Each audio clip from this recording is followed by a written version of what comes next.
ឈប់ខឹងតទៅទៀតទៅការខឹងគឺជាការដាក់ទោសខ្លួនឯងដោយសារតែកំហុសរបស់អ្នកដទៃត្រូវចងចាំថាកុំចំណាយពេលនៅជាមួយមនុស្សដែលធ្វើឲ្យអ្នកឆាប់ខឹងកុំចំណាយពេលនៅជាមួយមនុស្សដែលមានបញ្ហាច្រើនកុំចំណាយពេលនៅជាមួយមនុស្សដែលមិនស្គាល់ពីការដឹងគុណកុំចំណាយពេលនៅជាមួយមនុស្សដែលចូលចិត្តអុកឡុករំខានអ្នកកុំចំណាយពេលនៅជាមួយមនុស្សដែលចូលចិត្តនិយាយកុហកឆាកជីវិតរបស់មនុស្សម្នាក់ខ្លីណាស់ត្រូវនៅជាមួយអ្នកណាដែលអាចធ្វើឲ្យអ្នកសប្បាយចិត្តប្រសិនបើធ្វើឲ្យខ្លួនឯងមានអារម្មណ៍ថាតានតឹងក្នុងជីវិតនោះស្មើនឹងសម្លាប់ខ្លួនឯងបន្តិចម្ដងមិនថាជាសាច់ញាតិឬមិត្តភក្តិទេប្រសិនបើធ្វើឲ្យអ្នកតូចចិត្តត្រូវនៅឲ្យឆ្ងាយពីពួកគេបន្តិចបិទភ្នែកសម្រាប់មួយផ្លែតរួចក៏ដើរចេញទៅសុខចិត្តគេញ៉ាំបបរសនៅផ្ទះក៏មិនចេញក្រៅមើលមុខគេញ៉ាំអ្វីឆ្ងាញ់ដែរអ្នកមានចំណុចខ្លាំងជារឿងរបស់អ្នកប៉ុន្តែខ្ញុំវិញក៏មិនអន់ដែរពាក់កណ្ដាលជីវិតរបស់មនុស្សយើងត្រូវរស់នៅដោយមិនបៀតបៀនអ្នកដទៃសំខាន់នោះគឺត្រូវធ្វើឲ្យខ្លួនឯងរស់នៅដោយផាសុកភាពនៅជាមួយមនុស្សដែលធ្វើល្អដាក់យើងនៅជាមួយមនុស្សដែលឲ្យតម្លៃយើងនៅជាមួយមនុស្សដែលអាចធ្វើឲ្យយើងសើចបាននោះទើបមានសេចក្តីសុខនិងរស់នៅដោយមានសុភមង្គលក្នុងជីវិតមនុស្សភាគច្រើនចូលចិត្តគិតថាខ្លួនឯងត្រូវជានិច្ចឲ្យតែមានរឿងទាស់សម្ដីគ្នាតែងតែចូលចិត្តឲ្យគេពិចារណាកំហុសប៉ុន្តែមិនដែលពិចារណាលើកំហុសខ្លួនឯងទេមនុស្សប្រភេទនេះគេហៅថាយល់ច្រឡំថាខ្លួនឯងធ្វើអ្វីមិនដែលខុសដោយមិនខ្វល់ពីយោបល់អ្នកដទៃដោយពាក្យចាស់ពោលថាទោះខ្លួនឯងមើលពុំយល់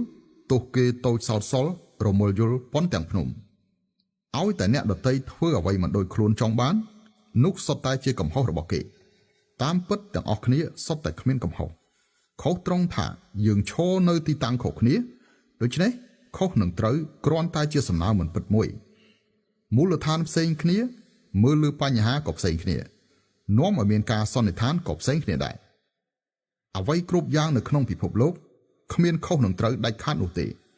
គ្រាន់តែឈរលើមូលដ្ឋានមិនដូចគ្នាតែប៉ុណ្ណោះដូច្នេះត្រូវចេះគិតពិចារណាឆ្លុះបញ្ចាំងនិងរៀនចេះទទួលនិងកែកំហុសខ្លួនឯងទើបជាទង្វើដ៏ល្អប្រកបដោយគុណតម្លៃតើកូនរបស់អ្នកឆាប់ខឹងនៅពេលព្រឹកមិនចង់ញ៉ាំអាហារពេលព្រឹកមានភាពច្របូកច្របល់មិនអាចចងចាំពីអ្វីដែលពួកគេបានរៀននៅសាលាម្សិលមិញឬតើពួកគេតែងតែឈឺមែនទេនេះអាចដោយសារកូនរបស់អ្នកមានបញ្ហាគេងមិនគ្រប់នេះជារឿងមិនល្អដែលឪពុកម្ដាយជាច្រើនមិនបានចាប់អារម្មណ៍មិនដឹងពីបរិមាណនៃការគេងដែលកូនរបស់ពួកគេគួរទទួលបានជារៀងរាល់ថ្ងៃកុមារនិងក្មេងជំទង់ចាំបាច់ត្រូវការគេងឲ្យបានគ្រប់គ្រាន់ដើម្បីរីកចម្រើនផ្នែកបញ្ញារាងកាយសង្គមនិងអារម្មណ៍ការចងចាំការរៀនសូត្រនិងការវិភាគសុទ្ធតែត្រូវការជំនួយសំខាន់ពីការសម្រាកពេលយប់ដ៏ស្កប់ស្កល់ការកែលម្អបង្កើនសមត្ថភាពទាំងអស់នេះនឹងជួយជំរុញកាន់តែខ្លាំងដល់ការបំពេញការសិក្សាអារម្មណ៍ដែលយើងមានក៏អាចត្រូវបានជះឥទ្ធិពលដោយកម្រិតនៃដំណេកផងដែរការកំណត់ពេលវេលាចូលគេងឲ្យបានទៀងទាត់និងបង្កើតទម្លាប់នៃការគេងឲ្យបានល្អគឺជារឿងចាំបាច់ព្រោះកុមាររូបណាដែលគេងមិនបានគ្រប់គ្រាន់នោះប្រព័ន្ធការពាររាងកាយរបស់ពួកគេនឹងធ្លាក់ចុះអារម្មណ៍និងអាកប្បកិរិយាមិនល្អនិងពិបាកក្នុងការរៀនសូត្រកុមារគ្រប់រូបទាមទារឲ្យមានការគេងឲ្យបានស្កប់ស្កល់ដោយដែលបានរៀបរាប់នៅក្នុងតារាងដំណេកនេះ